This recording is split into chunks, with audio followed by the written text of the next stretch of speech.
Got it. Admit the last people. Okay, so I am about to mute everyone, and then Tom, I will ask you to unmute yourself and we can get started. So thanks everybody. I'm muting everyone, and I just have to find Tom here to. I figured it out. I'm unmuted. You figured it out. Perfect. I should mute myself too. All right, away you go, Tom. Well, hi everybody. Thanks for stopping in today. It's good to see all these faces that go with the voices that I hear on the phone. So that makes a big difference. And it'll help me while we're on board the ship too, because there's so many people. I'm gonna have to close my eyes and listen to people to know who they are, because so many I haven't actually seen other than a little postage stamp picture. So this is kind of nice. So, and we're here today to kind of keep y'all in the loop of what's going on, answer your questions, and make sure you're fully ready. I think Mandy has some questions for us. Yeah, perhaps. So Tom, maybe the first thing you could do is give an overview of, what does a week on the Queen Mary 2 look like? And I'm sure then that will lead to questions and people can jump in the chat and throw their questions at us. But first, how about that week-long view, what to expect? It's a little slice of heaven is what it is. And it's a suspension of time, even if you're not on a vintage cruise, because you're just a little speck out there in the middle of the Atlantic Ocean, living the most civilized of life. It's just it's perfect. And it's the sort of vacation you can be busy from morning until late at night, or you can nap, eat, dance, nap, eat. It's up to you what you want to do. And there's more than enough, and there's a great variety. I go every December myself as my personal vacation, even though I'm going to be on board the ship 5 times next year. One of them is I'm choosing it as my personal vacation because it's just so wonderful. You get your daily program, and I have everything from early morning yoga until the nightclub closes at 2 or 3 a.m. It's just a fabulous experience, and it's just so civilized and wonderful. Yet outside the windows, it's all nature. It's the tumultuous Atlantic Ocean with every kind of weather you can imagine within a very short time frame. Sometimes the same day you'll go from sunny and clear to snow to a little bit of waves, and that's just in an hour's time. It can change. So it's absolutely stunning. You're all gonna love it. What do you usually tell first-time cruisers if they've never been before? Pretty much what I just said. The Queen Mary is very different from your typical cruise. She's an ocean liner, so it harkens back still to the traditions of the old days. You dress for dinner and after 6, and it's not particular. On some cruise ships, you dress it up at all for the evening. It's a strong effort for some people to have to do that. But for those on the Queen Mary 2, we just dress for dinner after 6. It's special, mind you, but it's not something that's out of the ordinary either. So it's a different experience. It's travel the way it used to be. Civilized is the best way I can describe crossing on the Queen Mary 2. Mm-hmm. Very old school and wonderful. Yeah. Inviting and warm as well. Right. Very, very warm. I've never met anyone on the ship that wasn't kind and nice and welcoming. I've never seen anything on the ship that was in the slightest way rude or unwelcoming. It's just a nice. If the whole world was like a week on the Queen Mary, we'd be in a great place. Yeah. Now, it's kind of an all-inclusive week at sea. There are some add-ons you can certainly, add to your packages or upgrade, I think, as you go. But wouldn't you, I've never actually been to an all-inclusive resort. I've only been on cruises and on the Queen Mary too. But what do you think people need to plan for? You book your crossing, and then what else do you have to consider outside of the main crossing fee? Well, of course, what's included is your cabin, all of your meals, all of the ship's entertainment, which is a vast amount, and all of the ship's activities and facilities. So whether you want to go to the gym, swim in one of the 5 swimming pools, there's a major showroom up at the front. So there's 7 different shows. It's a 7-night cruise. Queen Mary 2 has a second theater. It's a planetarium designed by NASA. So they've got the planetarium shows. They also use that room for first run movies. And then Oxford runs a lecture series. So they'll have 3 or 4, maybe 5 even, guest speakers, and they'll each do 3 or 4 presentations throughout the cruise, the crossing. That's something we have to get used to saying. It's a crossing, not a cruise. And the regulars will correct you. But the guest speakers, we had he was the trainer pilot for the Concorde. There's only 13 Concorde planes, and he's the guy that trained all the other pilots. And he did a series on aviation. It's fascinating. We had Colin Powell one time. We had one gentleman that was an expert on silent movies. So we had a different silent screen star every day. That's how it helps fill your days. The only things that aren't really included on Queen Mary 2 are the casino, the gift shop, the spa, and alcohol. So if you drink, gamble, shop, or get your hair done, that's extra. They do charge $80.50 one time per passenger. The end of the cruise, it's added to your onboard account, and that's your gratuities. And of course, you're welcome to add more, or if the service was less than you expected, which is not possible on the Queen Mary, you can deduct it. But it's just added onto your account, so you don't even have to worry about it unless you want to add extra, in which case I suggest a little extra cash. So as far as being all-inclusive, it's basically all-inclusive except for your hair, spa, gambling, and drinks. They do have a lovely drinks package. They have several. It's $69 a day. It's up to 15 alcoholic drinks per day, unlimited non-alcoholic, and you get 20% off your wine bottles. So it's a really good deal. You break even at 6 drinks. If you drink 6 drinks a day, you buy the package. You're gonna drink 1 glass of wine at night, you don't buy the package because it's not worth it. But considering you get your sodas, your bottled water, your fancy cappuccinos included in that as well, it's really a good value. Don't forget we're at sea all day, so you might drink a little more than at home. You might have a glass of wine at lunch or a beer, and then a champagne at tea time, a drink while we're at the dance, a martini before dinner, a glass of wine with dinner, one after the show. Spread out like that, it's easy to do 6 drinks if you're just a social drinker even. Right. So we have some questions coming in, but I would love to call on a guest who has popped in to see us. And that happens to be one of our main performers. We have, let's see if he pops in here, Dandy Wellington has popped in. How's it going? Hey, Dandy, there he is. Hi, hey, how's it going, folks? It's good to see you. Great to see you. Shuffling around the house, getting some things done, and I figured I would jump in and give a listen. Yeah, I gotta tell you, every time I hear Tom break down the details of the crossing, I get excited. Especially the way, Tom, that you like to lay out the way that the different beverages might happen throughout the day. I'm like, okay, bro, I got you. I see you. It's a good schedule. Well, I've been known to have a glass of champagne or 2. Yeah. Dandy, what are you going to be drinking on the ship? I know you like a good cocktail.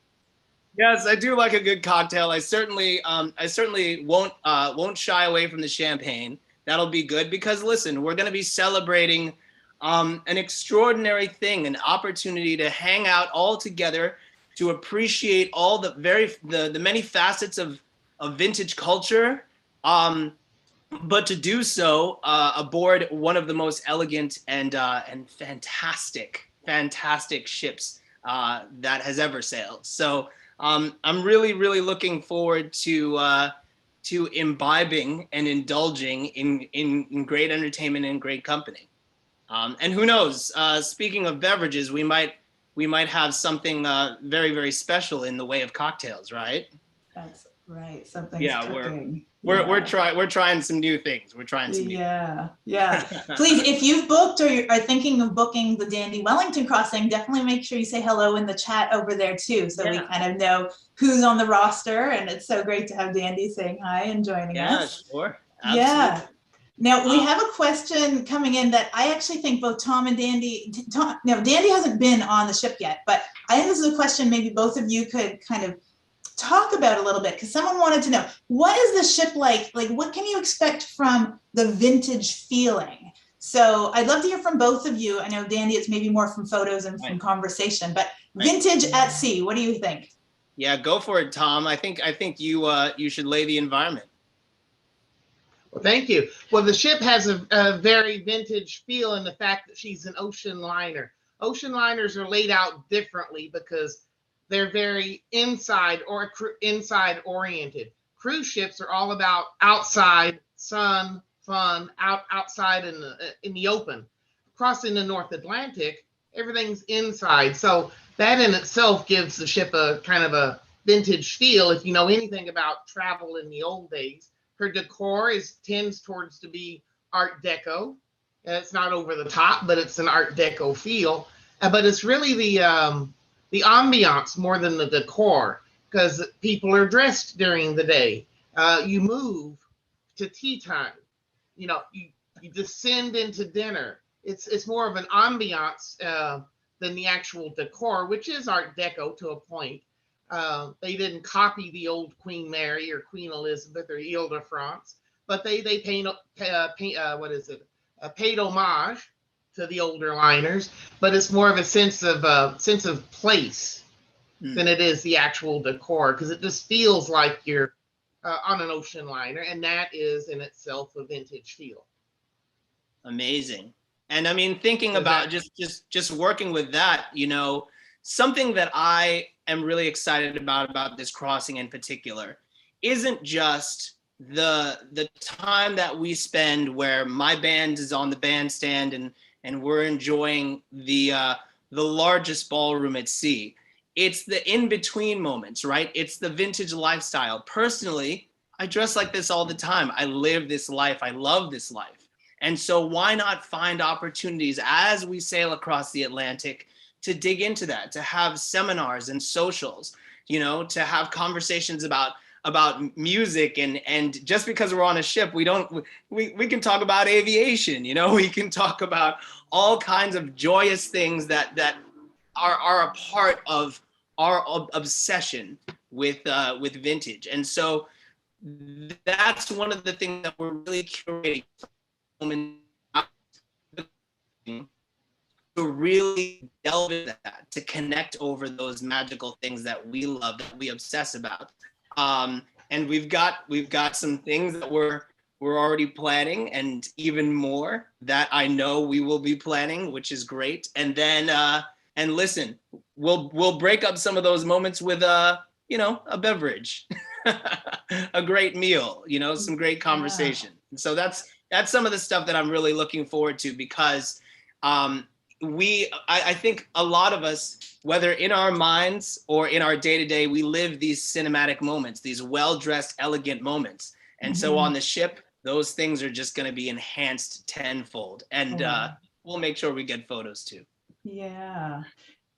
Speaking of dress, there's been some questions about just clarifying some of the dress. So, sure. And each crossing is going to be a little bit different. And I don't know that we've announced for yours. I know we were thinking about some themes for the different evenings, but I think just to go over that, there are 3 formal nights in each week, and then the other evenings are semi-formal. So the first night is semi-formal. You never dress fully for the first night out on a crossing, which is the old joke, I guess.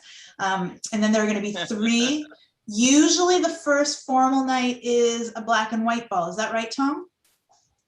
Yes, the first formal night's the black and white ball. So it's, first off, the dress code is for the entire ship. Before 6, it's country club casual. So especially if you're into vintage, all 3 of our crossings are going to be in cooler weather. So that's going to be your tweeds and wools, not too heavy, but not too light. And you can actually do a little nautical blue and white. That's my favorite. So it's just, informal during the day. From 6 o'clock onward, the ship has a dress code, and they strictly enforce it. If you're on a 4-night Caribbean cruise, for instance, many times once you finish your cheesecake, you run back to your room and put on your shorts, your t-shirt, and your flip-flops. This is the Queen Mary 2. Once you're dressed at 6 o'clock, it's just like Downton Abbey. You stay dressed until you retire for the night. If you're in G32, which is the disco or nightclub, however you want to call it, at 2 a.m., you'll still see everyone dressed fully until they return to their room.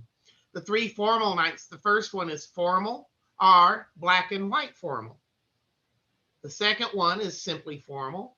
The third one is formal, and Cunard usually has some sort of a theme. On the Queen Mary 2, it's generally a roaring 20s, but it could be a 50s sock hop or a 40s big band. Who knows what the theme will be? It could be cowboys and Indians. I don't know.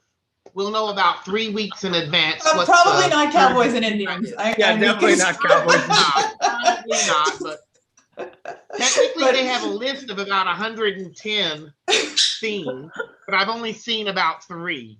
Right. So a lot of them are used on the World Cruise to spice things up, Right. But more than likely it'll be a roaring 20s. And then the other 4 nights are what we used to call, when I was little, church clothes. Talk about it. The men to wear a sport coat and tie and That's slacks for the gentlemen and a nice dress or pant set for the ladies. If you're into vintage, you're welcome to dress vintage 24/7 from when you leave your house till you get home. You can dress vintage just for the dances, or you can dress vintage from the moment you cross the gangplank and back. It's up to your comfort level, how much vintage you want to dress. Right. Yeah. Yeah. That's right. And one thing I will say about, as far as my perspective on this, style is key, and personal style is really key, right? So, what we're talking about is sort of a tone that's being sent by the ship, that a tone that's being set by the ship and by those who are organizing the event, right? It's elegance, it's putting it together, it's stepping out. But at the same time, I personally am not someone who's like, if it's not vintage, pre-1950s vintage, I don't want to talk to you. Come on. Come on, really? No, it's about style. Style speaks more than era in a lot of ways. It's how you put it together.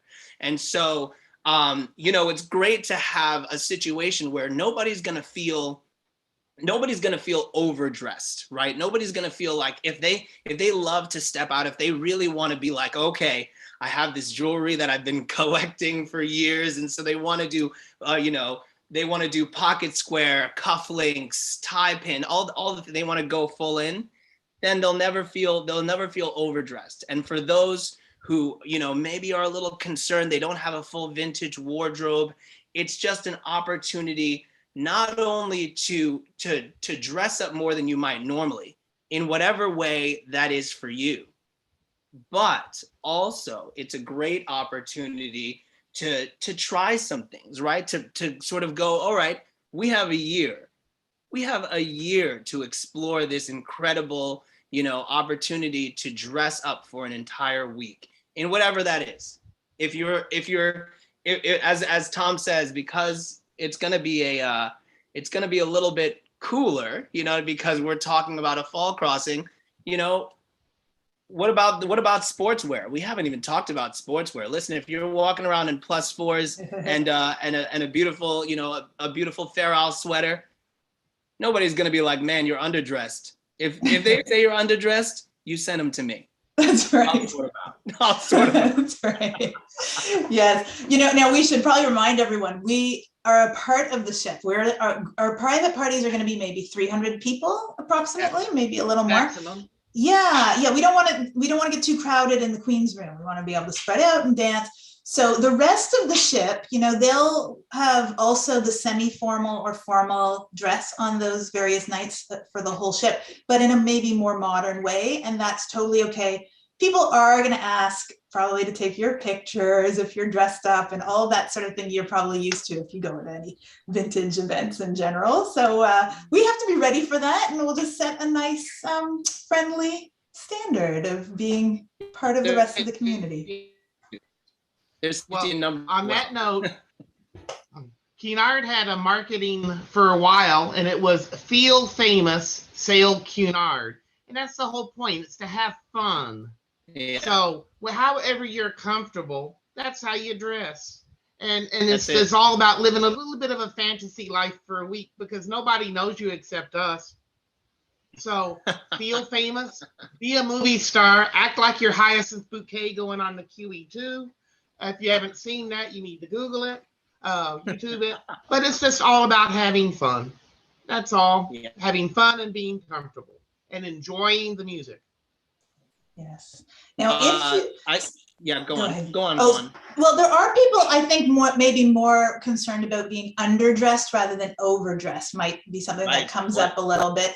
And I think it's good to have a look at the Cunard website, and you can have an idea of what they do for the dress code. If you don't have a big vintage wardrobe or any vintage, don't feel upset about that. And I think you should feel like it's actually not too hard to meet the general dress code of the ship.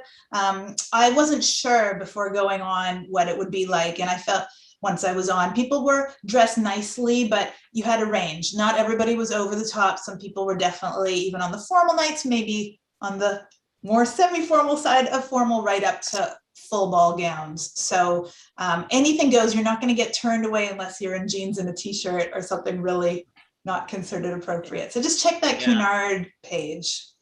One of the sort of a great piece of advice that Mike Jaminski always says to folks who are going to a vintage event or maybe feeling a bit concerned about how they should dress or whatever it is, usually say things like, dress for a daytime wedding, keeping that in mind. Because it's not so formal necessarily where it's like, it's got to be black tie, it's got to be long ball gowns. But, with something that's the time, you're able to add more color, you're able to, express yourself a little bit more, and maybe it's a little bit more relaxed so that you don't feel overburdened by the sort of formality of things and whatnot. So that might be helpful. Jeff? Yeah. A question. Hey guys, it's Jeff here from Canada. I just wanted to talk about music styles a little bit. I think, as we know, Alex Mendham's band tends towards more 1920s style music, and of course the Glenn Miller band plays the Glenn Miller music, which is kind of from the 30s, 40s era. Dan, you could just talk really briefly about your style of music. Like I know you do kind of a wide range of music. Yes. Yeah. Thank you so much. That's a great question. Yeah, it is a wide range because, I'm someone who just loves, I really love the range of early music. The earliest tune in my book is from 1911, right? And I go only about as late as 1944, 1945, really. And so there's a wide range, but the sort of median and the way that we're going to be really positioning this musically and feel wise, especially in Harlem, and some of my biggest influences are some of the great Harlem sort of medium to larger bands. We're going to be talking about Fats Waller and his rhythm, some of the early Billie Holiday stuff, even a little bit of Slim and Slam, you know what I mean? It's that beautiful mid-tempo swing which is just a beautiful, rhythmic conversation, a lot of great lyrics, the whole thing. And then, but also, you might find us, talking to Fred Astaire and some of that stuff, because, Fred is a big influence of mine. So is Mr. Gene Kelly, Nat King Cole, you know what I mean? So we're going to move around there. But as far as rhythmically, we're living in the 30s. And we talked about themes. We are really going to be digging into some really interesting themes.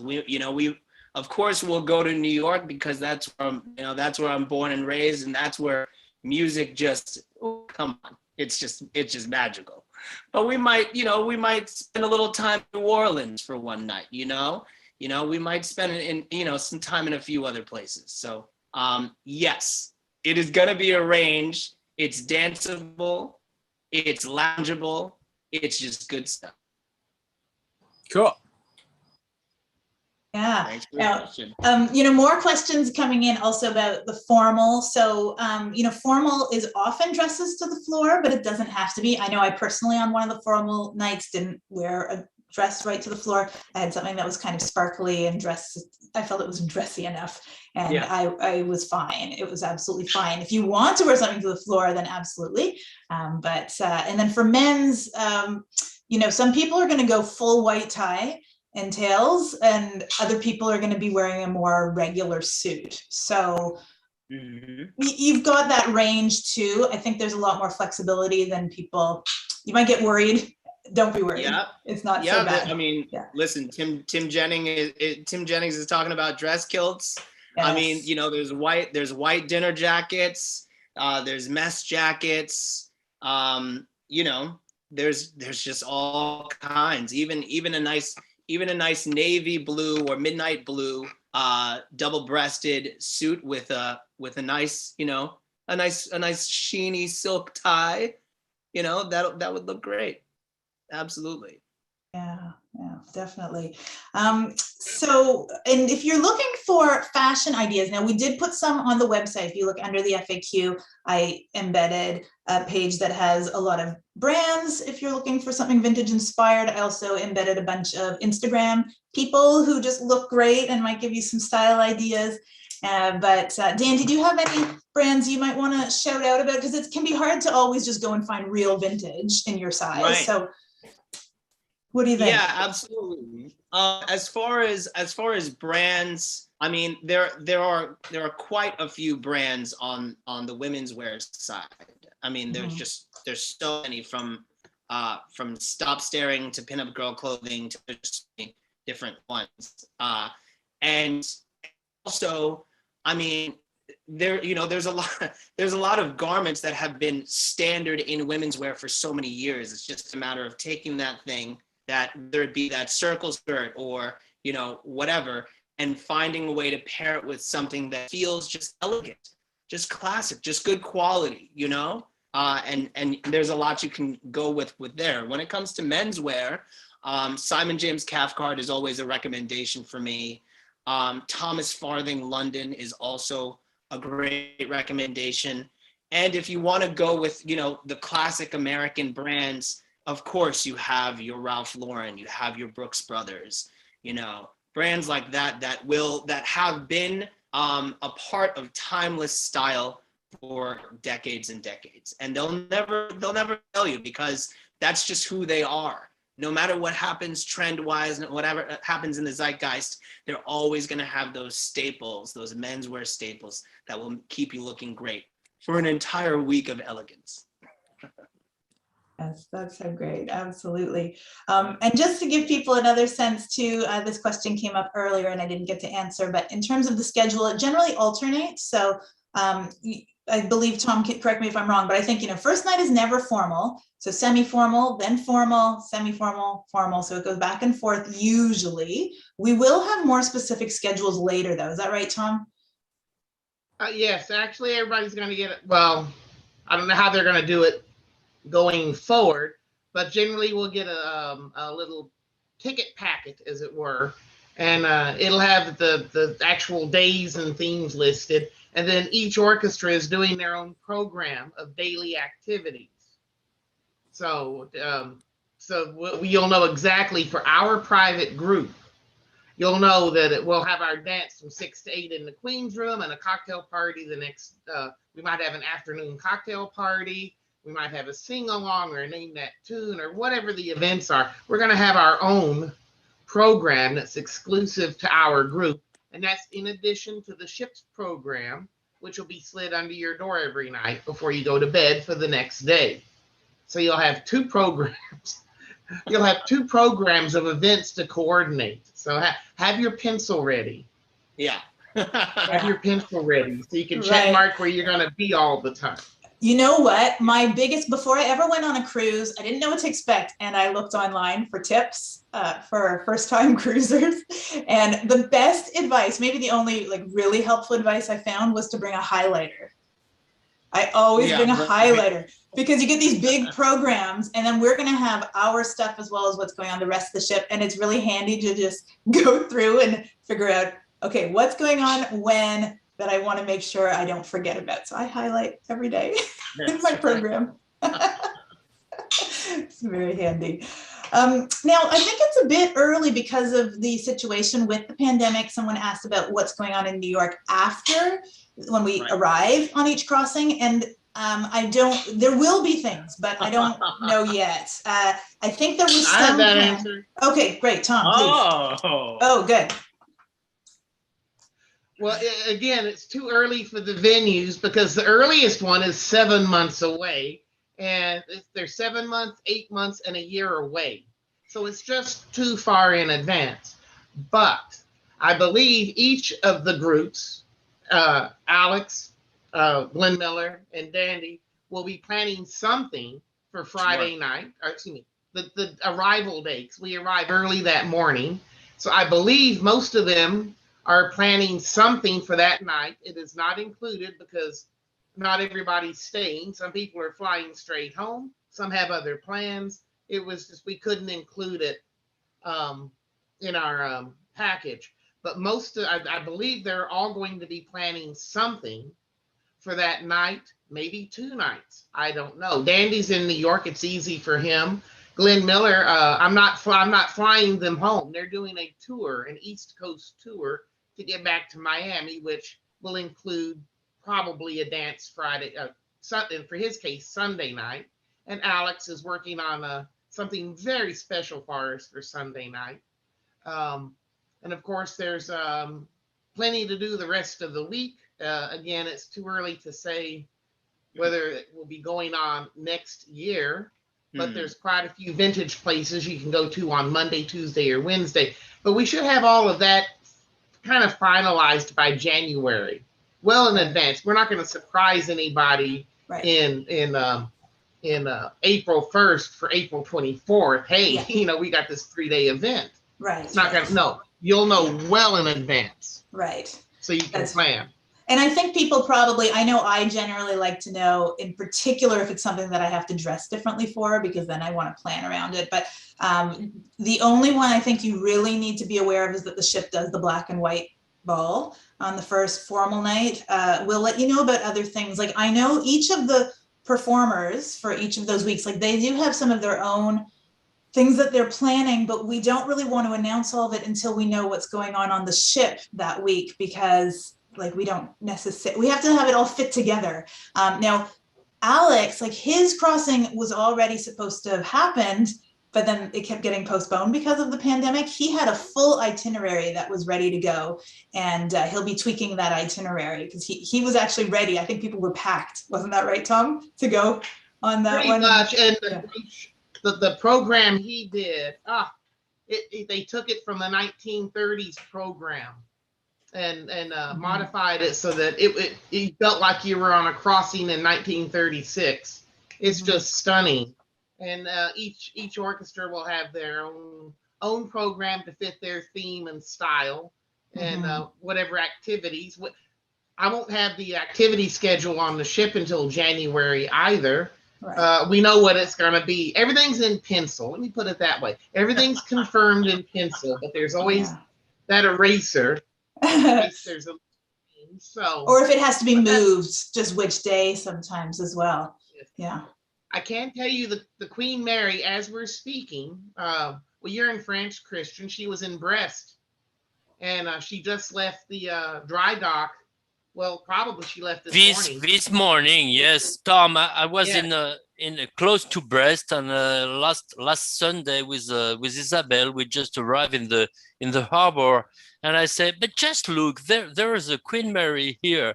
It was in a repair period for about a month, and it just left the Brittany this morning at 8 o'clock, and I went close to the sea and trying to see the boat, but it was leaving about late, so I didn't have time to get the picture, so I could have shared with you, but unfortunately we saw it in France, so that's true.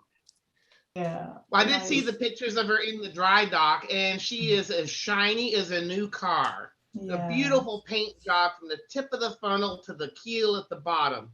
Stunningly beautiful. The interiors had been redone just before the pandemic, so they were new but unused. So they, of course, went in and cleaned everything is nice and fresh. And then whatever mechanically they do, they change the oil and the spark plugs and the belts or whatever you do to a ship to tune it up and make sure she's in Bristol fashion, as they say. Yes. So now, she's we ready had to go.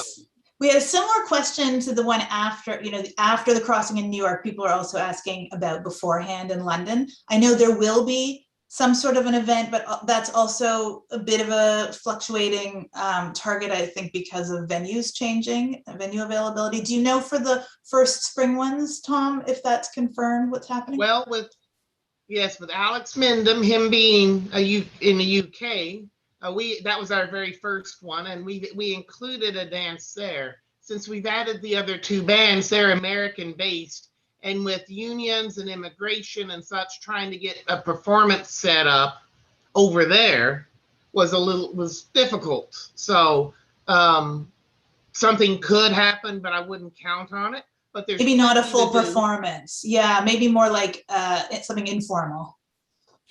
We might set something up informally where it's private, like a little party at a bar with a 4-piece or 5-piece or something.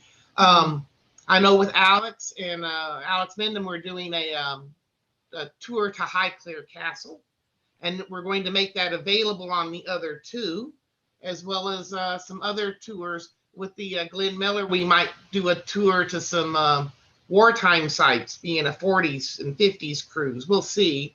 And with Dandy, we're so far out, we hadn't even gotten that far yet, but we'll find something. They had some early jazz in London. Maybe we'll do an early jazz tour. I gotta say, because Carrie just said Zedell in London. Carrie, don't tempt me. Don't tempt me. The food is so delicious. The venue is, it's like not fair. Don't tempt me. I'll fly there right now. I will fly there for that right now. So great. So great. I see Jeff there. Jeff, do you have something you were about to say? I see you adjusting your camera. Hang on a second. No, go ahead. Okay, all right. Now, earlier people were talking about solo travelers. There are lots of solo travelers, so do not be shy if you don't have friends who want to join us. I mean, I'm always happy to have you twist their arms because we've been twisting some of our friends' arms around here to come with us. But you are very welcome. You're going to find it's such a friendly bunch, and you'll meet people and have just really great camaraderie on all of the crossings. If you want to find a roommate, we can't, like Tom can't actually, for legal reasons, combine people to become roommates, but you can definitely post in the group on Facebook and say, hey, I'm going on this crossing and I'm looking for a roommate, and you can do that privately. Like I know my friend Ava is looking for a female roommate for the Dandy Wellington crossing, so you could post and meet each other on the Facebook group, definitely. And then there's options to just book a whole room by yourself too. Also concerning the singles, within our groups, we have singles of both sexes. So for those wanting to dance, it's like going to your local dance by yourself. We'll have some mixer dances, perhaps, a Paul Jones or a waterfall, something like that, depending on where you're from. But you'll have people to dance with because we're all a friendly bunch and we're all there for the same reason.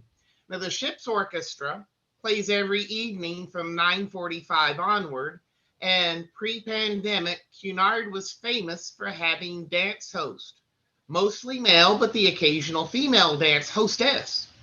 Now, with the pandemic rules, again, we don't know what's going to happen 7, 8 months or a year from now, but there should be, we hope, the dance host for the evening dances.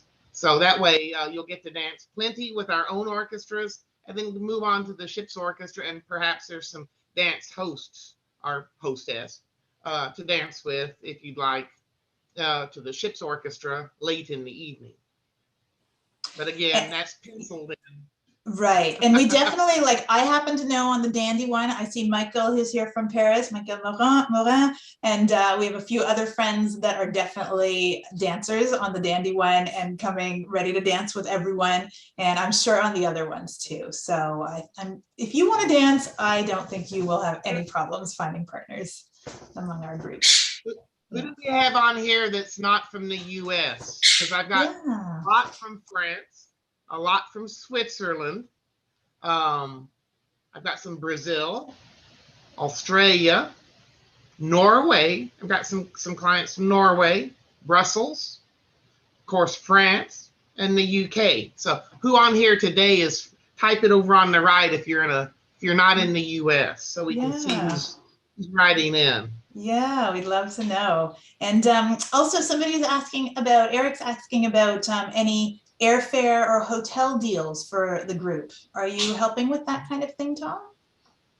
Yes, I've made special arrangements with the Strand Palace Hotel in London. It's right there in the Strand. It's a few blocks from Trafalgar Square.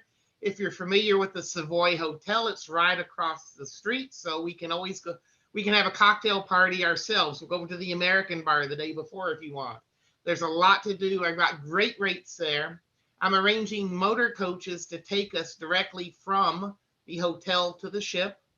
And the hotel price includes porterage. So the porters will bring your luggage down from your room at the hotel and put it onto the motor coach. And we'll have a link for that later. Cunard is not providing that. They didn't want to transfer 5 buses to the hotel. They did a little for the first one. But and then in New York, I've got the Stuart Hotel right there in Times Square. It's 37th and 7th. So it's like 3 blocks from the Empire State Building. It's in the heart of everything. It's a lovely hotel. Of course, you're welcome to book any hotel you want. You can stay with friends. You can do an Airbnb. If you want a different hotel, I can help you find one. I just happen to have group rates at these hotels. They've waived the resort fee, because you know how they add that resort fee on now. They've waived those. There's no payment for any hotel with me now. You pay when you check out, which is, again, you can't get that anywhere else. And the convenience, but you're welcome to do as you wish. For airfare, if you're a United States or Canadian, I can help you with Cunard Air, which is at a greatly reduced rate. And then if you're not US or Canadian, I do have an air agent. Of course, you're welcome to book your own air too. You may have miles. You may like to use Orbitz or Travelocity, whatever you like. But if not, I've got a nice lady I've known for 26 years. Her name is Rana. And I'll put you in touch, and she'll get you the best possible airfare. She beats what I can find, except with Cunard. But I don't even book my own airfare anymore. I go to Rana because that's what she does. She doesn't do anything but air. Wow, Period. that's so great. Air Yeah, specialist. very nice. So, Well, that's a good thing to hear about. Now, I missed one question, and then I want to bring this back to both Tom and Dandy in a second. But one more question was related to drinks that I missed earlier. And someone just wanted to clarify that all those drinks you mentioned that are included in the drink package, also that's part of our private party too. Like anywhere on the ship, that drink package, if you have it, covers it, right, Tom? Like, of course. Yeah. Naturally. Yeah. You get, Yeah, so if you're in one of our dances, it's the same bartender in the same bar. We just happen to be a large group, and they've given us a space. So your drink card still works there. And I didn't pay much attention to the 20% off the wine bottles. But one day we were at tea, and they had a bottle of rosé champagne, and they brought it to me, and it was considerably less expensive than what it was on the menu. And I'd forgotten it with the drink package. I got 20% off. So it was actually, I was with some friends. They were more impressed than they should have been because I got a nice discount. Too funny. So I wanted, Yeah, so get, you know what, if you want to just not worry about things, get the drink package, because I think there's a certain freedom of just feeling like it's covered. You know what? It's covered. Now, I don't drink that much under most circumstances, but on that one, like I'm gonna drink. I'm planning to drink on that crossing, especially if a certain something we have cooking comes together for the Dandy crossing. Yeah, I think Dandy is still new. Oh. Quite a bit different than a Caribbean cruise, because some people try to drink their 15 drinks a day, and that can put you over. But on a transatlantic, it's all sea days, and it's very easy to have one glass of wine at lunch or a beer. A lot of Europeans have beer with lunch. Then 2 hours later, you're having a glass of champagne at tea time. And then while you're dancing, you have a gin and tonic, and then a martini before dinner. They're so spread out, and you're so active. Don't think that by having the drink package that you're going to see a lot of Stars. Yes, pink elephants. You won't see that. So it's spread out. I want to add something in here. If you're a teetotaler like me, they do have a soft drink package. That's right. They do. Right. That's right. Good. Yes. And I like all those fancy But coffees I won't need too. one with Jeanette, because she's intoxicating enough. There you go. Great. One thing I saw a question says, how early can you fly over? You can fly over when you want. You want to go in 5 days early? Fine. You want to stay in New York 3 days late? Fine. I've got one lady that's flying into Barcelona instead. So she's going from, I think, Oklahoma to Barcelona. Then she's got to make her own way to Southampton. Cunard Air, we have that flexibility. I can book air now, and I would like to very much, for Alex Mendham and Glenn Miller. For Dandy, we can't even get pricing until the end of January. Right, it's too early. That's not even a concern for Dandies yet. Right. Well, that's actually a good segue. No, that's not too early. Yes, because I do want to talk about timelines a little bit, because here's the thing. We have 2 coming up in the spring, and then Dandies is not for a year. So we're even a little more than a year, because we haven't quite hit October. But people wonder a little bit about when to book and make that decision. And it's a little tricky. Like for the Dandy Wellington one, which I'm so excited about, I find that having it booked, it just gives me something to look forward to. But it's also no risk to put in your deposit, because it's all 100% refundable.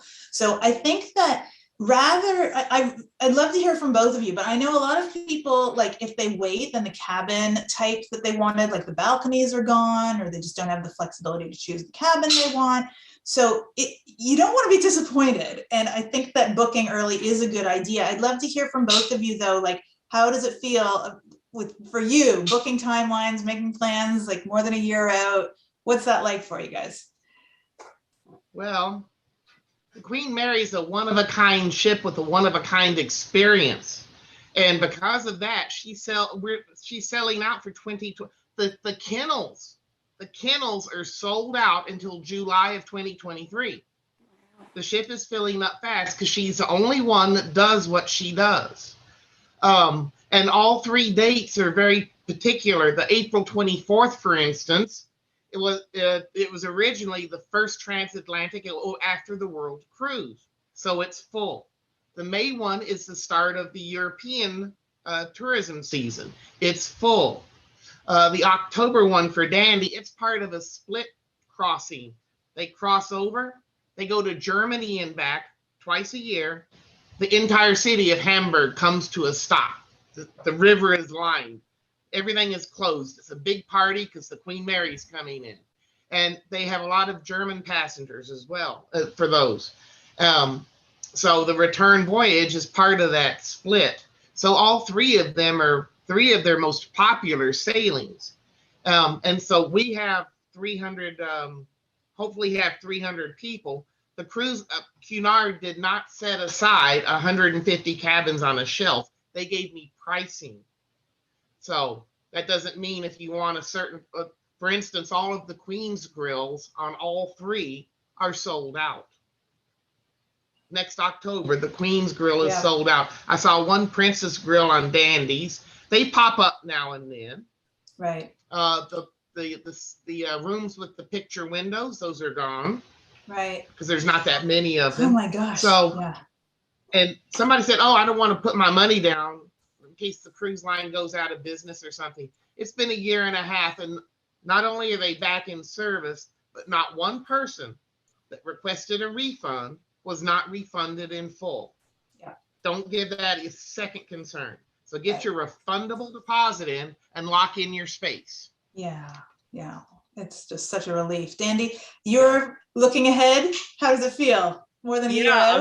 I mean, I'm of course I'm excited. Of course I'm looking ahead, and for me on an internal, like internally with my band and with the entertainment and curating that experience, you know, to have this entire thing a year out, right? There's just so many advantages to that for me as far as what I put together and what I can plan for. And it's the same for you as customers. You know, if we're having these, you know, if you're thinking to yourself about, for instance, wardrobe or thinking to yourself about inspiration and just like the experience of it and finding your, you know, finding your excitement, especially in this very uncertain world, right?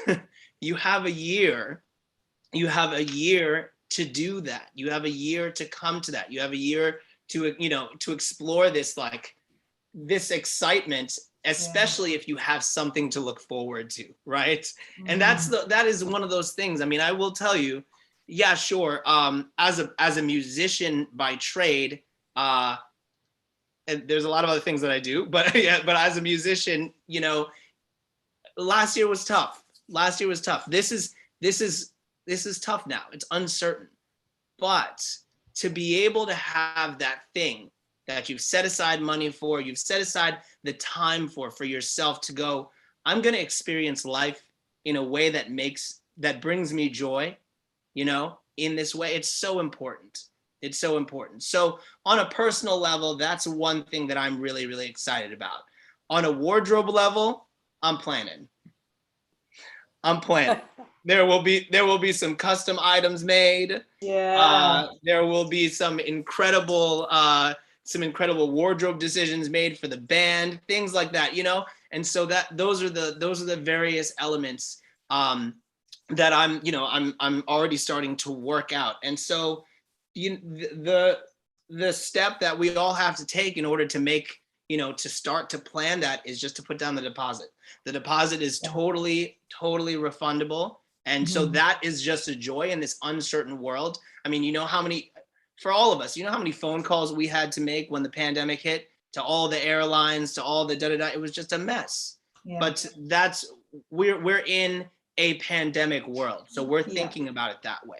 We're thinking about the fact that, you know, when people say that they want to, for me, when people say they want to be a part of this crossing, a part of this experience, listen, I've never been on the Queen Mary, but you will feel like you just walked into my house. All right. You just came over for dinner, right? And we're gonna take care of you. And that's the point, you know, that's the point. So I'm looking forward to planning, and I hope you are too, because you're sitting here in this room with us. I can't wait. That's so cool. I can't wait. Can you guys hear me? Yeah. Yeah. Yes. Just guys, I am Mandy's husband, Jeff. I will be on the Alex cruise. I will be on the Dandy cruise, and I'm a pro videographer. That was my career. Yeah. I'm retired now, but I am going to be shooting in glorious 4K. So if you guys don't want to be on, like in my movie that I make about the crossing, that's fine. But I'm imagining most of you do. So I'm going to try to capture really cool moments, you know, people walking on the deck, people playing shuffleboard, people just socializing, having a good time, slow-mo shots, romance on the deck, all that stuff that we all like in the old movies. I'm going to try to capture that and make a really good documentary about it afterwards. So hopefully that'll go off. Romance on the deck. How do I sign up for that? Starring Tom. Help me with that? Yeah. one great shot of a couple, and I want the woman to have a very long scarf and be going, "Oh, you men." Holding it off and blowing it, flapping in the wind. Yes, please do it. Yeah. Yeah, it's great. I mean, there's And so that's much part of the inspiration. having the fun with this that I want to. I want people to have fun with this. So Yes, you know, we need we'll it. get our picture made with a life ring and out by the railing, all our love boat. You know. Yes. We might find some old photos on Yeah. ocean liners and try to recreate them. So if you Yes. find an old picture, Yeah. you know, Yeah. try to recreate it a bit. So we'll have fun. It's all about having fun. It's true. And Booking Tom, early helps we with need that. it. Yeah. We need that fun. I think that's a big part of this is not only is it going to be a great time, not only am I excited, are we excited to be curating this experience, because like that is what we do, is present people experiences. I do it musically and through events, and we all do it in all these different ways, but also we need this. Right. We really do. Yeah. People keep asking me, because we kind of came in strong here, or it's like Ahoy Vintage Cruises. Suddenly there's 3 crossings in 2022. Now, originally, the Alex one was supposed to happen back in 2020. So this has turned into 3 in 2022, which is a lot. But people are asking, they're like, "Oh, are you going to do them again in 2023? Like, I want to catch the next one." And we have to make these first ones really successful, and we're absolutely planning on it. So we can't make promises quite yet about future years, but we want these ones to be great. And the more enthusiasm we get, not just from questions and comments, but people actually putting in their deposits and booking. And really, I mean, that's very encouraging for the organizers. Tom is working so hard. All the musicians are planning way in advance to get this like really special set lists and everything organized. It's really quite special. And this, in terms of the deposit, I don't think there's a more reliable large organization that you could put a deposit in with. Like, it's not gonna go bankrupt and you're gonna lose your money. It's just not with this big, that's one of the biggest cruise lines in the world. I think Cunard is owned by the biggest, if I'm not mistaken. Is that right, Tom? Like, you're gonna get your deposit refunded if that's what you want. You're okay. You're all right. Oh yes, people don't realize Cunard is owned by Carnival Corporation, which of course owns Holland America, Seabourn, Cunard, Costa. They've got 200 cruise ships, half of which are back in service already. 3 million people have started cruising since they started back, and they're loaded with cash. Cruise lines are cash cows. They might scream, "Poor me," like your maiden aunt, but believe me, they've got that secret stash of money. They're fine. And I've got a question here. How do you make your down payment, and what is it? The down payment's a percentage. And the best way, if you've not booked or contacted me, is visit our site, ahoyvintagecruises.com, and then click on the book now, and I can get you all of the information you could possibly need, exact pricing, cabin number, deposit. And this is for Lydia I think she's in France, maybe, Lydia Pilot. I don't know. Yeah. But I'm in Texas. Visit the Ahoy Vintage Cruise. Is that you? Yeah, that's me. Oh, I'm in Texas. Visit Ahoy Vintage Cruises and click on the book now, and I'll get you whatever information you need. That's the way I get to have your email, and I'm able to chat with you on the phone, email with you, whatever works for you. Mm-hmm. I work from home, so I'll answer the phone from 7 in the morning. You guys are both in Texas. You're probably neighbors. Yeah. Where are you from? I'm just south of Austin.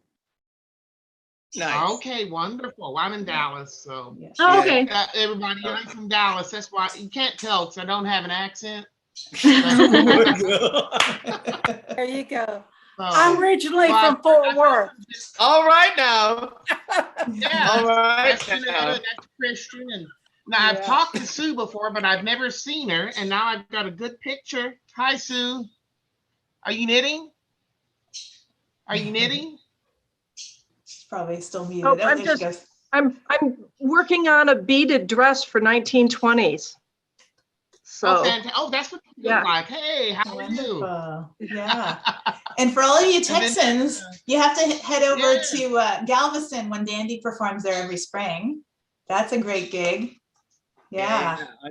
I actually just got a message from the organizers for that event, and so I'll be going down to Galveston yet again. And actually, that was the first time I ever met Tom. As far as in person, and man, meeting Tom in person, what a joy. I was like, there he is.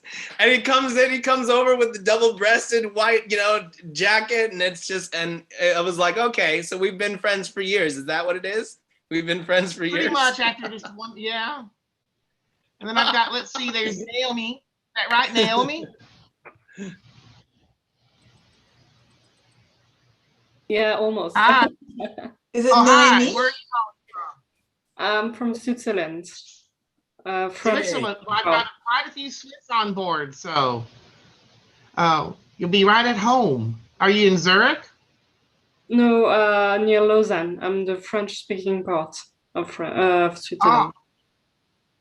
Fantastic. It's lovely to meet you. And we've got Marjolaine.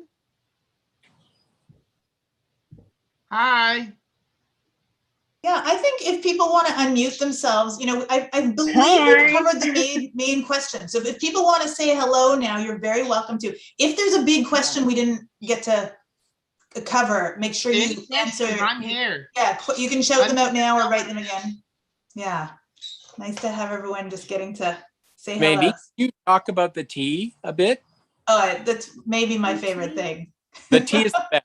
Yeah, the tea is the best. I think because we met Tom because we went on the Queen Mary 2 for our 10-year anniversary, and that's how we met Tom. We were on the same crossing back in 2019, and I think we kind of went because I wanted to go for tea every day, which was such a treat. They come out rather than it being like different tiers. If you go for tea at a local hotel, they bring out your tiered tray of everything, but at this one it's all white tie service, and they bring out the most amazing treats. You serve your tea and your scones and everything, but they bring out every day. It's different is the problem, so like you have to eat it right then and there because tomorrow it's going to be something different. So I've planned it out this time to actually like have my calorie schedule adjusted a little bit to make more room for tea. See, here in the Atlantic, there are no calories. Yeah. And the nice thing about So the great. tea is, four of them are a string quartet, two's a harp player, and the next to the last tea is a big band tea. So they bring the ship's orchestra down for an afternoon tea dance. Lovely. Yes. It's the proper 3-course tea. Personally, my day is 3:30 to 4:30 is tea. I go to a cocktail party from 5 to 6. Then from 6 to 8 will be our dances.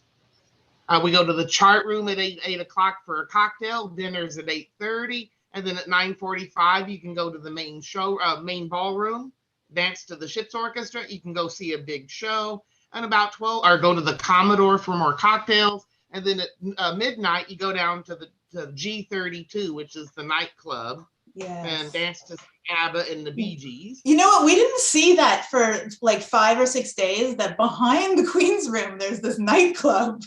We didn't discover it till almost the end of the crossing. There's this door. We were like, why do people keep going through that door? And there's this whole nightclub. And it had a really cool funk band in there, actually. Like, it was great, but we didn't notice. Really good. I like them. Yeah. Somebody asked Andy if the tea's included. It's totally included. Oh, yeah. It's totally included. All your little sandwiches and desserts, and absolutely included. It's great. It's part of that all-inclusive. And yes, there's a gym. Someone's asking about the gym on board. Absolutely. Yeah. I saw it once. You gotta eat the scones. I've tried to make a scone since I've got home. I can't do it. But they are so good. The scones, you have to try. Right. Yeah. Can I ask a question? Hi, this is Jane. On the subject of teas, Tom, do they have proper clotted cream, or do they try to pass off whipped cream as? I'm hoping with Cunard it's proper. A real Ahoy. You won't be disappointed. I can find out. You're talking to someone who thinks milk and cereal is a recipe. So clotted cream or regular cream, I'll have to find out. Yes. It was very tasty. I love to eat. Yes. I don't cook at all. But they do try to do like, yeah. But I you know think what? that they would be scandalized if they weren't doing the right thing, because they have so many UK passengers who are like the loyal people. They would not stand for whipped cream. No, I mean, that's what I assume, but yeah. It's a 3-course tea with the scones, the sandwiches, and the sweets. Well, if you have a scone and you don't have clotted cream, it's sort of what's the point? Exactly. Yeah, and I'm interested. We'll and since I know we're all sure, having thought about it even just for a second, that they have clotted cream for sure. We're gonna have to have that big debate. What is the debate? Whether it's your clotted cream first or your jam, which it Devon. depends if you're from Devon or Cornwall. Yeah, really. the Devon or Cornwall. I don't know. Cornwall is jam on first, and Devon is cream on first. Yeah, and we're gonna have to split into teams and fight it out. We'll do that. Yeah. You know what? I think I have to try it both ways, and then I'll let you know. Yes. Well, really, for me, the scone is merely a vessel to carry the clotted cream. So, yeah. And since we will be in England beforehand, I just need to know: do we stop at Sainsbury's or pick up a whole bunch of Rhodas before we leave, and then we have a little private stock, or just knowing that. Thank you, everyone. Thank you. I'm looking forward to it. I have a note about dinner. Breakfast and lunch is open seating. So when you go into the dining room, our room service with the buffet, but especially the dining room for breakfast and lunch, it's like I'd like a table or two, or I'd like a table with my friends that I just met, and we're going to have 4 people or 6, whatever. At dinner time, we'll all be seated in the same section of the dining room at 8:30 for dinner, unless you're in the grills. In January or so, I'll be sending out a request for table captains. What that is I know there's a group of about 20 from Colorado, and they're going to want 2 tables of 10 specifically.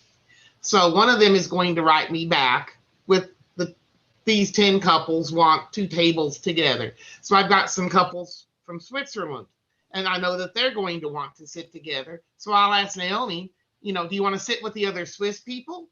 Or do you want to sit with Christian over there with those from France? Or do you just want to, with the singles maybe? So anyone that doesn't have a table captain, we'll ask and find out, how do you want for dinner? Is it a coin toss and you just take your luck, or do you want to? So we'll get all that figured out for the dinner course to make sure that you're fully. You'll enjoy your dinners. But I tell you what, the menus at night, the food, incredible. Yeah. And on that note of dinner too, I mean, I think it's going to be very nice that we all take over that section. And I personally, between courses, like to be a bit of a social butterfly and say hello to everybody, not just the people at my table. And I'm sure other people will be like that too, because it's kind of our whole section. So the party's really continuing, even. And there is a major staircase, so we can all descend to dinner. If you want. So we'll make our grand descent. So. Listen, when there's a staircase, I mean, you've got to do it. That's right. You've got to do it. You just got. Yeah, but knowing I'll fall down the stairs. Right. Tom, I want to be the table captain for all single men. Okay.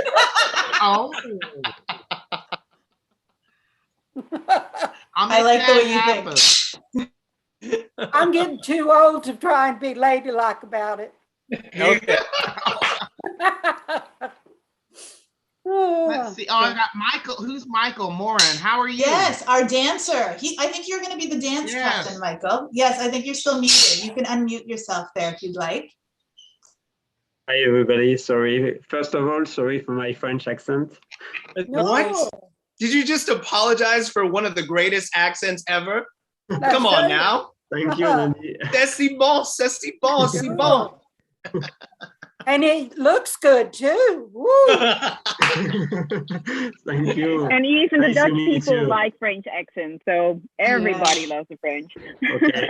And wait Yes, till you see him dance. Yes. yeah, I can wait to dance on the boat with you guys. Oh, good. One of Who the else do things we have here? Yeah, one of the things people have asked a lot about is, will we do dance lessons on the ship, for example?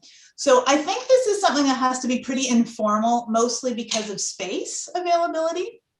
But absolutely, we might decide, hey, I know some people who are asking about dancing, and maybe Michael or someone, is there, and you could get together on deck and just have like an informal little dance lesson or trade moves. It's going to be very friendly, probably a little bit more on that casual side, just because it's hard to get room for it.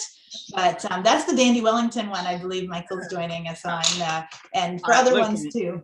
I imagine it. One of the great little Easter eggs in the film Dirty Dancing is basically that as you watch the movie, you'll see the different groups of dancers and friends, like they're like working on dance moves. And that's why they're able to do that big dance number at the very, very end. It's because they're actually like weird. You'll look in the background and be like, oh, they're doing that move. That's what the entire week's going to be like. That is so funny. It's great. It's one of those little things that,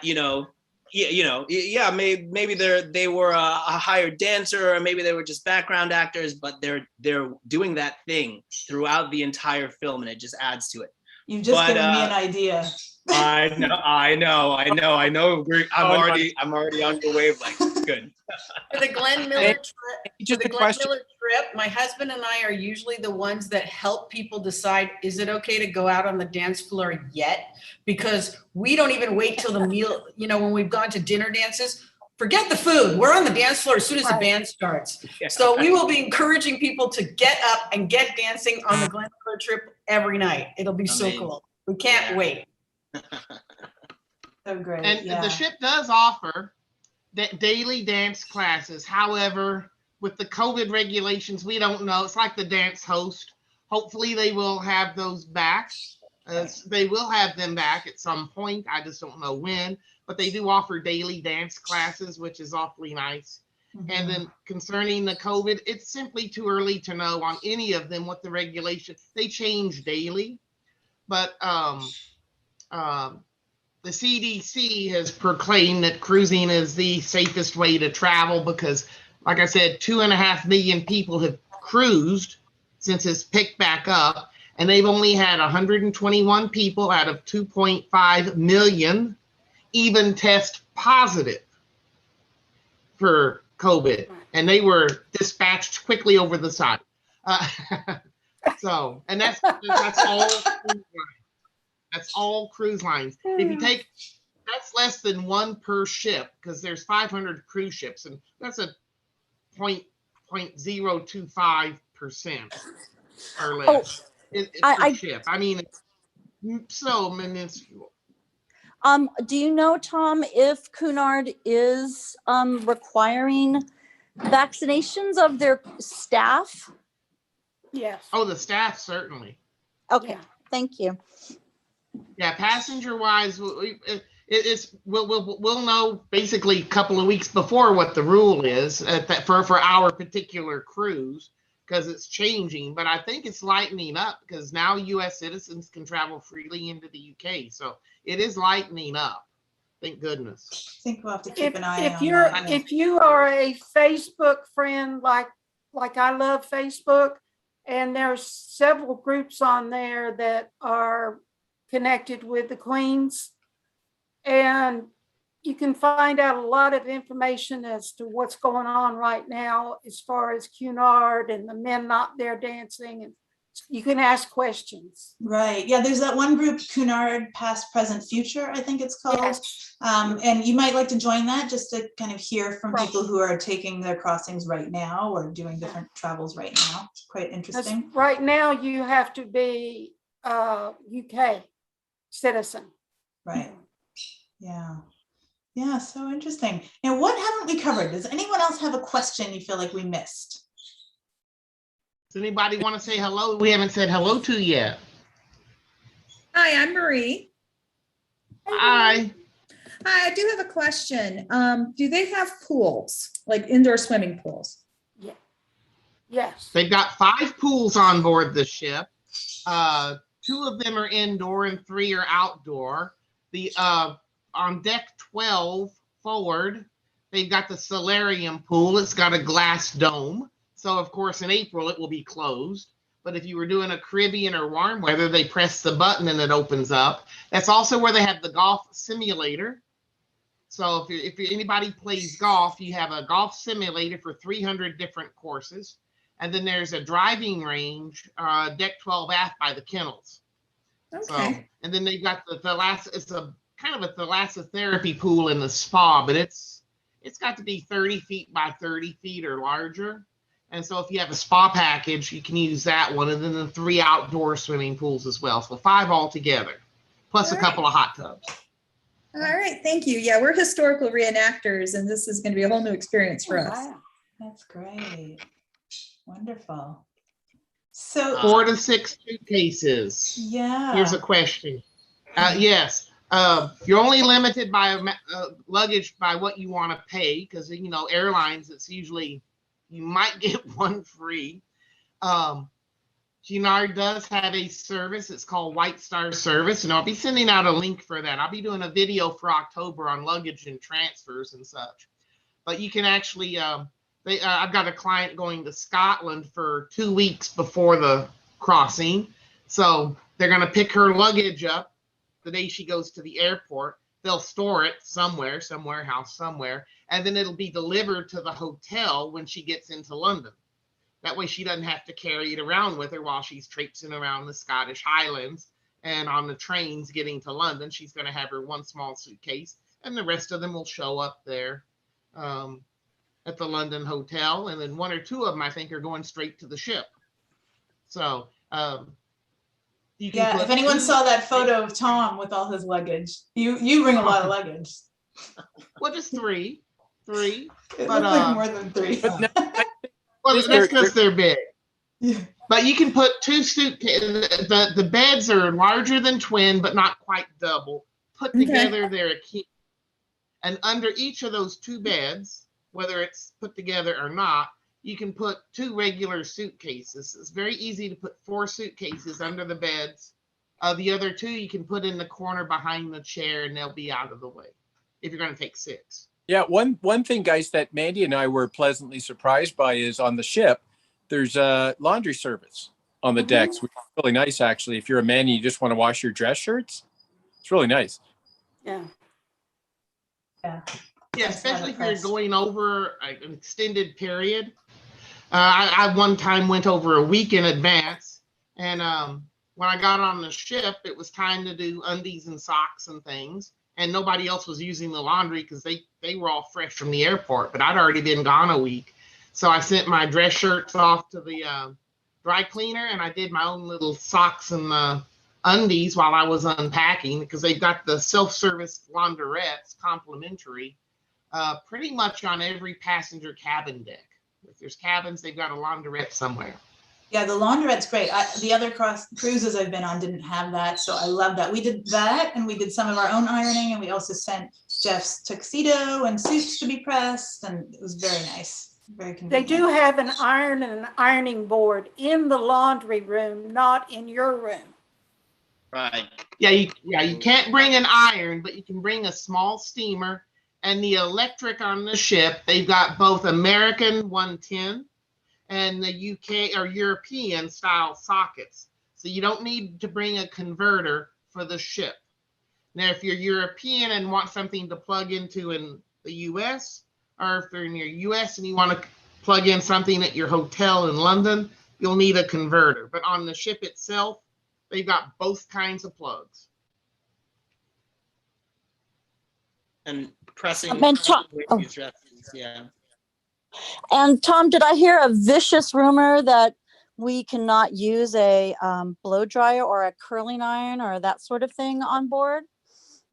I think there are hair dryers in each room. I think you're not supposed to bring your own, but they provide a small hair dryer in the room. I think it's because as long as it plugs in, it's a 110, you're okay. I don't know about curling irons. I've never seen anything about that, but I'll double check. I think that's fine. As you can see, I don't really need a hair dryer. I have taken my curling iron before and nobody said anything. Yeah. Okay. I think there is something about the hair dryers because they provide one. If you're a lady with long, thick, lush hair, I will tell you the hair dryer is not the strongest. So if you've got one of those giant hurricane style hair dryers and you need it, just pack it in your bag. Don't worry about it. Thank you. One needs to be properly coiffed. Yes. Oh, just asking about the Mandy. He was just asking about internet. And it's not really that great. It's okay, but not great. Yeah, I mean, I might have to be working a bit on the crossings actually now, because I'm changing jobs. So I'm going to be putting it to the test. I don't know that you want to be going live or attempting to go live with videos, but there is internet. You just have to get a package. Yeah. Tom, what are the packages like? The package is $45 for 120 minutes. Personally, what I do is they've got an internet center on deck 2 forward, and they've got about 15 computers down there, and it's open 24/7. There's an attendant during the day, but you can access it anytime.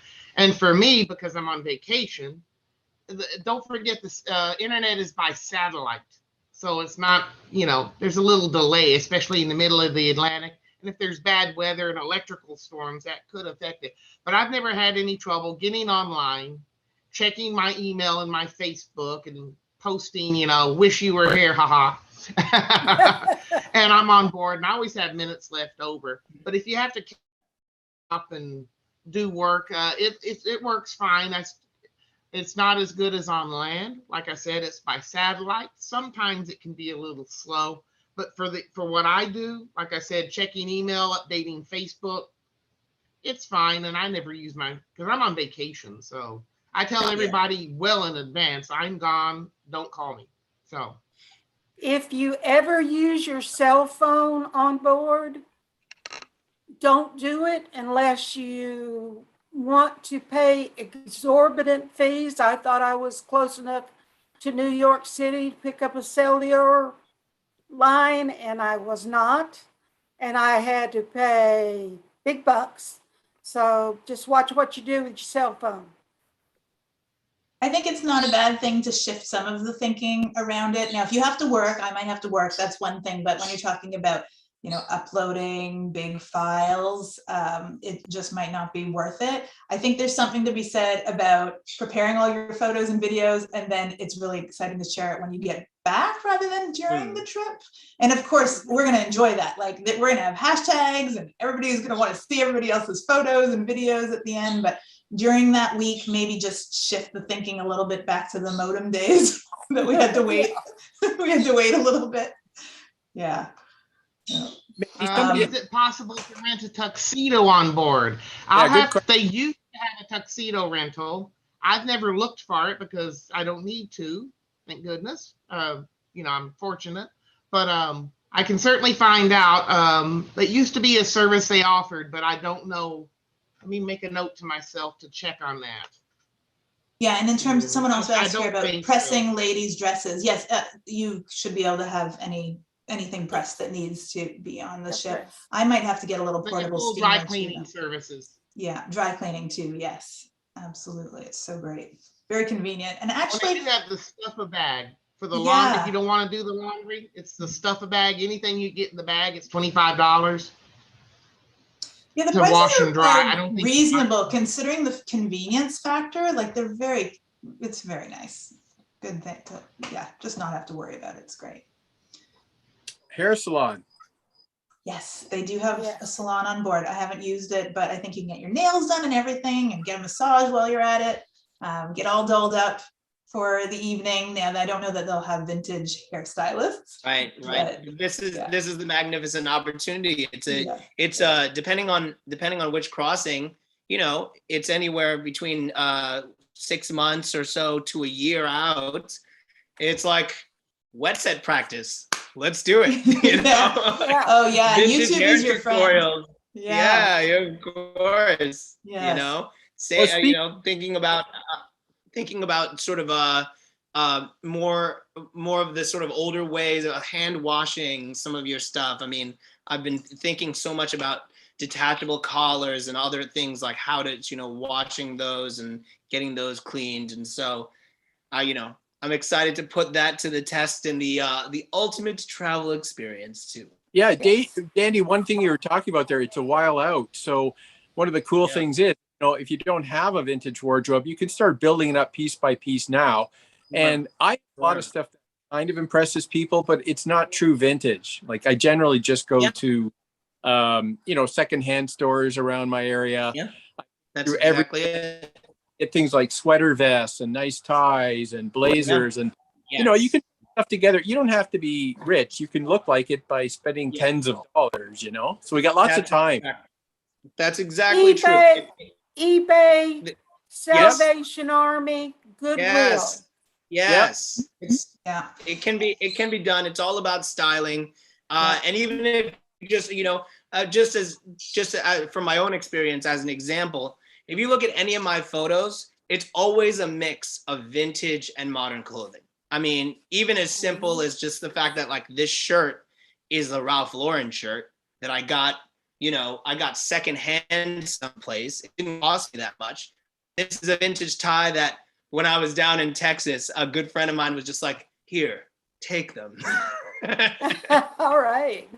I said, thank you. You know, this hat I got from eBay, you know, this is a vintage robe that, you know, got for $15 or so, you know? So it can be put together. It can be put together. Repro, Salvation Army, Etsy, eBay, vintage. It's all about how you put it together.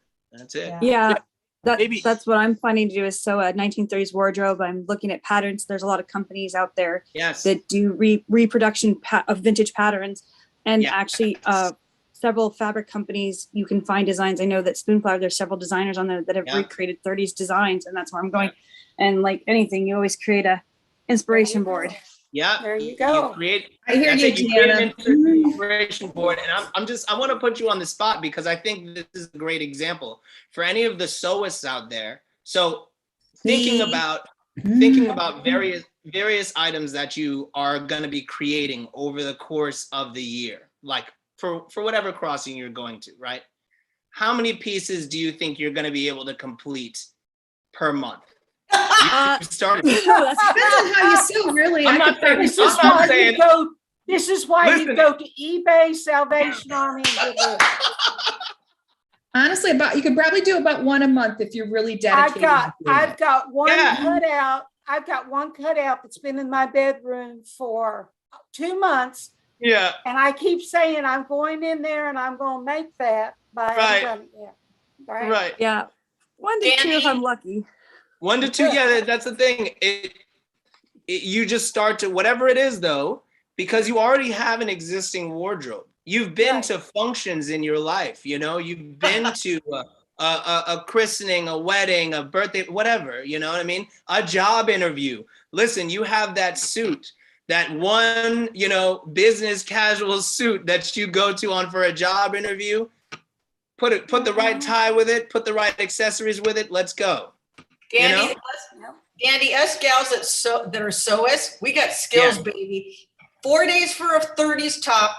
Talk about it. 4 days for a 30s skirt and 5 days for the top that went with it. That's it. We are there. That's it. Preach it, sister. Preach it. It doesn't take 4 days. No. But you know, for some people, if that's your thing, enjoy. Hats off. Yeah. I don't. I mean, I'm with Jeanette on that one. Like, I'm not going to do it. I wanted to mention, in addition to those websites, there are a lot of swap and sell groups. Yes. And it's great. You know what I mean? I'm sorry that there's always people who have gained weight and the dress they never wore or wore once doesn't fit anymore, and they sell it for a good price.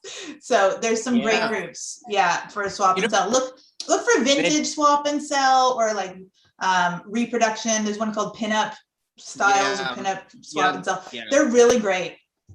You know who's really cool, Mandy? Remember that lady online? If you want to look her up, she does YouTube videos. I think her name is Evelyn Wood. And Yes. In New Zealand. Yes. Yeah, she's a sewer. Evelyn Wood.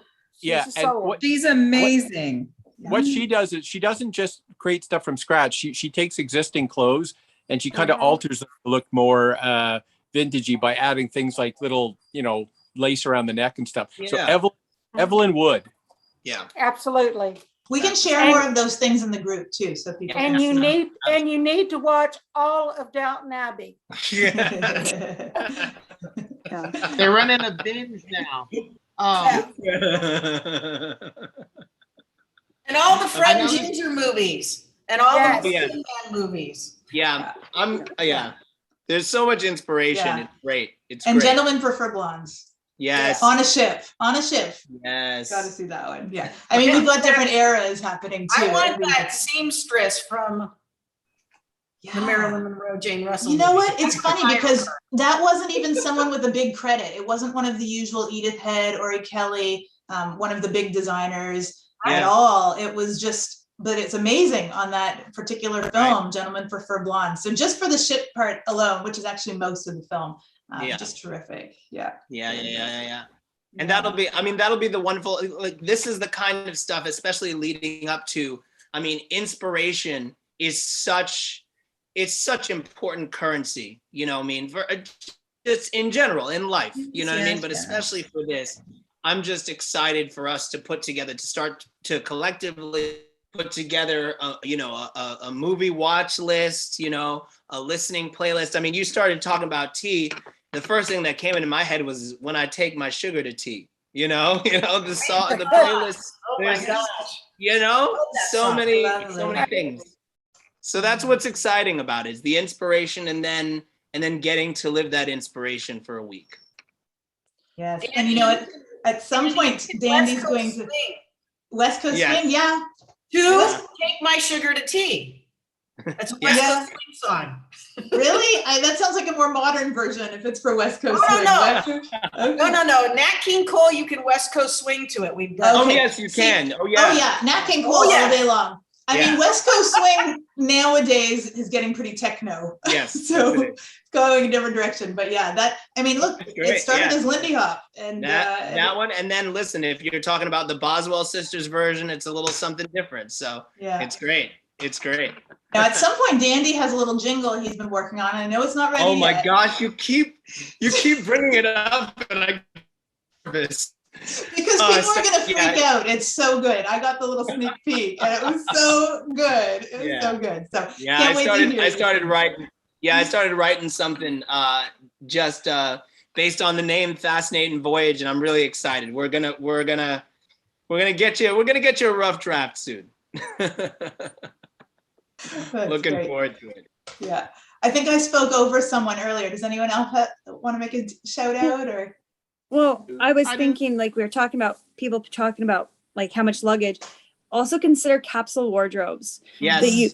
That women, especially women and men, would wear similar things back and forth. Like, I'm planning for 2 skirts and 3 blouses that I could also, those blouses could be worn with trousers from the 30s and maybe 1 or 2 everyday dresses along with my evening wear, which will be separate. And also the shoes and the accessories. So I can hopefully fit everything into 2 suitcases. Yeah. Hopefully. Yeah. But yeah, capsule, because you can mix and match. And if you have a sweater to go over your blouse, with your blouses, those things definitely will help for those that are thinking, can I fit that much and fly it over? Because I'm coming from all the way from Alaska to get to England just to come back. And so I have to think.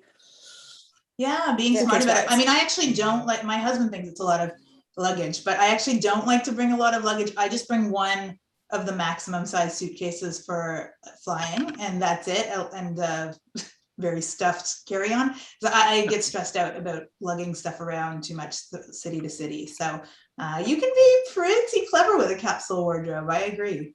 But then some people travel very heavy and have different dresses for evening, for day, and for tea. And so my husband just said, I asked him about the suitcases and how many. He goes, I'm just sucking it up, and however many you're taking, that's what we're paying for it. Yeah. I got a good man there. I sure do. Yeah. And it's always the shoes, and the beaded dresses get quite heavy. I actually took my beaded gown on the Queen Mary 2. I took that one in my carry-on because it was just so heavy. So you just have to be And careful the where you're furs. packing. The furs are heavy too. One Yeah. I'm actually going to wear on the plane because it's going to be too heavy to take and put in a luggage. Right. Yes. And then hat boxes get to be tricky. I usually wear my biggest hat. Now I won't wear such a big hat on the crossing, but I know when I went down to Dapper Day and I had my biggest hat that I wore on the flight because I didn't want to take such a big hat box. I love it. Oh, wow. I'm gonna jump off, folks, but thank you. It's been such a pleasure to see you all. Good seeing you, Danny. Thank you so much. I'm excited. I'm excited. Please feel free to send me a message, and Mandy and Tom and I will be in the mix. Tom, it's good to see you. Mandy, it's good to see you. Yeah, great to see you. Thanks for joining us, Dandy. Yes. Someone's asking about packing a boater. Jeff, are you still there? I think Jeff stuffed the boater full of socks. I was a bit nervous. I think he just stuffed it carefully among all of his fabric stuff and put it in the suitcase. I wanted him to wear it on the flight, but I think he did manage to pack it in there. I don't recommend it though. I would wear it. And I've been reading the questions. One, I'm going back to the hairdressing. You'll notice at the captain's party, the first one, he'll have a countdown. We have 3 people from Peru, 5 people from Brazil, 8 people from Switzerland, and he does a countdown because the Queen Mary's got an international passenger list, especially when she does the world cruise. So believe me, these hairdressers have worked on ladies with hair from every culture and country. So they're the very best of the best. So there's nothing you can ask for or that they can't do for you, because it's like a waiter in a fine dining restaurant in New York City. He's waited on people from every country, and he knows that they have different styles and ways. Same thing with these hairdressers. They'll know exactly what you want. That's not they're the best of the best. Weather-wise, it's spring and fall. And it's going to be colder on the ship. So I'm thinking nighttime, it's going to be the upper 40s, maybe mid to upper 40s on the ship at night. And in the mid 60s during the day. If you're out of the wind with the sun shining on you with no wind, you might even be comfortable, might even be kind of warm. But for the most part, outside is going to be, I think, spring and fall. But unless you're walking the deck, you're going to be inside the ship, which is going to be perfectly comfortable 24/7. And you want to make your hair reservation the first day because they get booked up real quick. Exactly, yeah. Especially for the captain's night, which is the second night and the fifth night. I'm sorry. Sixth night. Yeah, planning to get my hair salon appointments booked as soon as I get on the ship, just to cover it. Mm-hmm. Now, I think we're kind of winding down to the end here, and I don't know if anyone else has something they forgot to ask. I will just mention one thing in case you think of it later, and I've spoken a lot with one friend about this. Seasickness. I will, full disclosure, let you know. I never got sick on regular cruises. We were there in December. I did get a bit seasick, but you know what? As soon as I took the medication, I was fine. Totally fine. So if you're at all worried about it, you can buy something in advance, but they sell it on the ship too. You have to go down to the purser's desk. They don't sell it in the regular gift shop, and fixed up in an hour. It was totally fine. So just rest at ease. And I also wasn't sure how much it would cost, and it was only like $7 or something on the ship. It was really inexpensive. Didn't know if they were going to charge $100 for these tablets. I'm the first one to get seasick, and they have these patches that go behind your ear. Mm-hmm. Your doctor has to prescribe them here in the United States, but they last for 3 days, and they are wonderful. Yeah, it really helps. So very, very effective. So if that a lot of people use the C bands. Those did not work for me. I will let you know. They work for a lot of people. Yeah. I don't need anything for seasickness, but then again, I think champagne is a cure for that. So there you go. Well, actually, I think I made a mistake because I tried to go to the gym actually on that crossing, and that kind of triggered me starting to feel sick because it was too much motion versus motion. But I tried the bands because the bands was all that they had at the regular little shop. But then once I got to the purser's desk after trying the bands for a little while, I think a whole day of not being effective with the bands. But anyways, don't worry, you will be fine because the medication is amazing, whether you get it from home or somewhere else. So I have a friend who's coming and he gets seasick too. So we're going to be dancing. Nothing's going to stop us. So I think we're probably winding down, you guys. I think the other thing I should probably say is we had originally planned an information session, which would have been a lot like this for October, which we have to push back because of some scheduling. So there might be a small one, but probably the next one's in November. If you have questions though, at this point, you can just call Tom or send Tom a message because he's got all the answers. And these are fun just because we get to meet each other. So you're welcome to join again, but I think we covered it. Yeah. So on that note, Thank you all. Yeah, thank you. Thanks, everyone. Bye. Well, thank you and bye. Hope to see you all. Yeah. Wonderful. Bye, everyone. I'm gonna Bye. end this now. See you. Bye. Bye. Bye. Thank you. Bye.